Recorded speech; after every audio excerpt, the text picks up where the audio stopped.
wanna know what you, yeah. I wanna know what you want. My niggas gon' blow at you, yeah. My niggas gon' blow at you down. Alright, what is going on, B+ gang? So the internet age has brought us a lot of things that even 15-20 years ago, you know, they really just wouldn't have been a possibility. For some of you youngsters out there, I'm sure a lot of this stuff has been normalized. Like, you probably go on Netflix and you expect all of the newest movies to be on there for high quality streaming right out of the gate. But if you're around my age or older, you might remember a time where that just really wasn't a reality. And in that sense, I can really understand what the older generations mean when they say used to be different back in the day. Like, I never thought I would see the day where I'm on the other end of the back in my day, shuddy. But fuck it, bro. Here we are, you know. I guess I'm an old head now. It happened quicker than I expected. To be fair, I wouldn't complain, but it seems like the more advanced we get in terms of technology, the more lazy and entitled people seem to get. But another observation I made is that a ton of these lazy and entitled people, for some reason, seem to congregate on fucking Twitter, of all places. Like, bro, I'm not sure what it is about the Funny Bird app that got motherfuckers tweeting and acting so spicy, but hey, at least they got somewhere to go. I'm really getting to thinking at this point that being a Twitter user might actually be a little too much power for the average human, because think about it. Okay, I can send the worst message I could possibly muster in my little cranium to any public figure, celebrity, or famous person of my choosing. Okay, now if what I just described didn't sound too far out of the ordinary, it's probably because I just described the typical Doja Cat Twitter fan. Now, Doja Cat, if you don't know who she is, you should. Well, she's probably not having the most fun on social media right now, because everywhere she looks, she's getting flamed by her own fans. Doja Cat has what I can only really describe as a rabid fan base audience. So think like BTS or Beyonce levels of fan lunacy and parasocial behavior. I mean, these kinds of fans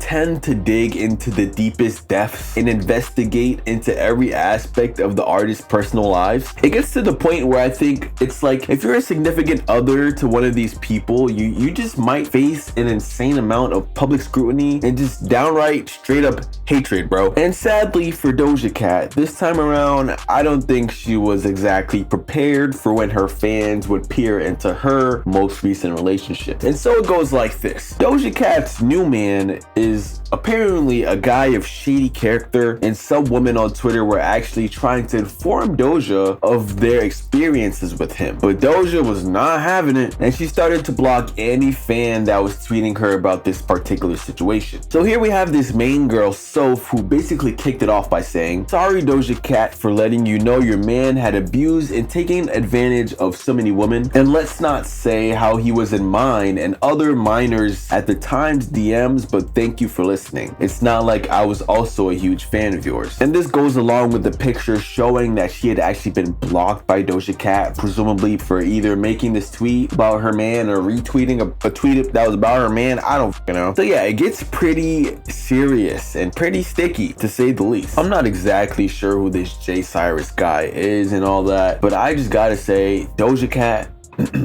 you probably have the worst fucking track record when it comes to guys that you've dated. And if these women are telling the truth, which I think they are, they would have no reason to lie, as far as we know, then Doja Cat is 0 for 2. Bruh, like, this would have never happened if she just fucked with the real nigga with the green YouTube channel, bro. Like, come on. Besides the point here, you know, fans started noticing that Doja Cat was doing way more blocking of fans than she was doing responding to any of them. And with some pretty serious things being alleged here, the fans were not too happy with Doja, and they decided to do what they do best and confront her about it. So this one fan goes and writes this: "Girl, everyone is unstanding you." I didn't even know that was a verb, but she said, "Girl, everyone is unstanding you. Even if you paint yourself gold, it will make things better." And I don't think Doja Cat really liked that too much, because, you know, she responded with this: "I want y'all to read this comment and take it as a message. I don't give a what you think about my personal life. I never have and never will give a what you think about me or my personal life. Goodbye and good riddance, miserable hoes. Which I think, you know, she put a little too much spice on, and there's a lot of people that were probably on Doja Cat's side before this, and they decided that she was no longer an ally to them. I don't know. I think she was really put in a difficult situation here, because I'm sure for her, it kind of feels like her fans are giving her a bit of an ultimatum, you know, and they're trying to dictate her personal relationship, which is also super weird, dude. Like, if you're one of these people that gets so worked up about which celebrities are dating who and who else, you know, I think you actually might be losing the plot on the things that actually matter in life. And realistically, for the girl that came out with the allegations first, like, I'm sure she had good intentions. Like, what did you think Doja Cat was gonna do, bro? I'm sure her intentions were all good and well, but did you think she was gonna make a fucking public statement, like denouncing the guy that's probably her new boyfriend? Not very likely. I don't think so. I don't think she's gonna be siding with some random Twitter user over the guy that she's like been pictured kissing the last couple of weeks. So although, you know, it was for a seemingly like good purpose, you know, like, what was the actual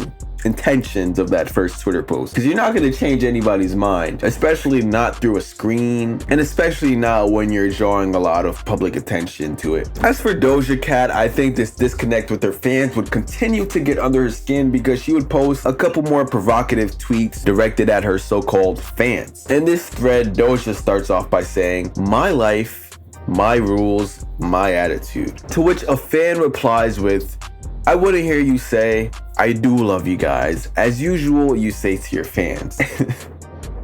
And I guess Doja was feeling spicy or something, because she responds with, "I don't though, because I don't even know y'all." Which is just a crazy fucking thing to say to your fans, you know? Like, we're so used to artists coming out and being like, "I love all my fans." Doja Cat will literally tell you she don't love you, bro. But I do. So if you ain't hit that like or subscribe button yet, or you know you're thinking about it, but you're about to go listen to a fucking Doja Cat song, I can't believe you, man. Make sure you drop a like on that video, especially if you've made it this far. Carrying on, a disgruntled fan would respond to Doja Cat's statement and say, "And we don't know you, but we have supported you through thick and thin. Mind you, you'd be nothing without us. You'd be working at a grocery store, making songs on GarageBand, Miss High School Dropout." Yo, don't get me wrong, that's a fucking crazy statement to make to anybody. I mean, yo, there's been a lot of crazy statements that have been made in this video, but I think this one fan, she was also other shit. She takes the cake. Doja says, "Nobody forced you. IDK, why you talking to me like you're my mother, bitch? You sound like a crazy person."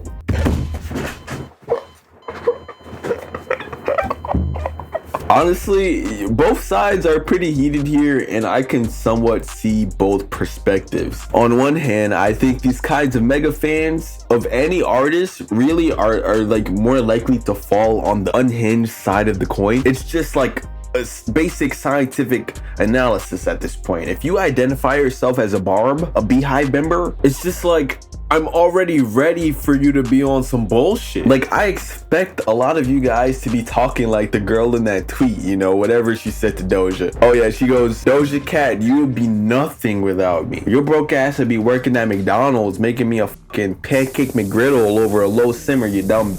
Okay, maybe she didn't say all that, but the sentiment is still the same. But on the other hand, we have Doja Cat, who has like just about had it with her fans trying to interject and give their unwarranted, unasked for opinion on the aspects of her life that she chooses to keep private. Mind you, she never came out and publicly said she was dating this guy. There was just pictures that surfaced online. But this is just part of the precious and tenuous tightrope that a lot of celebrities unfortunately have to walk. But I'm gonna be honest, in all my years on earth, I've never seen someone actually stoop to the level of their fans and just start bickering among them like Doja Cat. Like, personally, I think she is dead wrong for speaking out against her supporters like that, because it's like that one girl said, but unironically, you know, Doja Cat is only where she is because of her fans. Not to say that she isn't talented or doesn't work hard, but we all know talented people work hard but aren't that successful. So to say you don't owe anything to your fans, or you don't love your fans, or you don't appreciate them, I think you're just sick in the head. I think there was like a numerous amount of better ways that she could have handled this situation. Like, instead of blocking people that were making tweets about her new man, she could have just ignored it and not given off the impression that this whole thing was bothering her, even though it's very clear that it was. But by blocking all these supporters and people that are, I guess, essentially trying to help, all she did was make this an entirely way bigger deal. And now she publicly had to give a response or address part of the situation, which I will say Doja Cat is special in that regard. Like, she will actually tell people to shut the fuck up and genuinely like not care if they still happen to listen to her music. And I think if you were to look at it from that perspective, then she actually kind of deserves these kind of fans that she gets. You know, that way she can argue with them and go back and forth with them all day. They were made for each other. I think it's extremely telling because, especially at this point, Doja Cat has kind of built up this reputation of like just not getting along with her fans.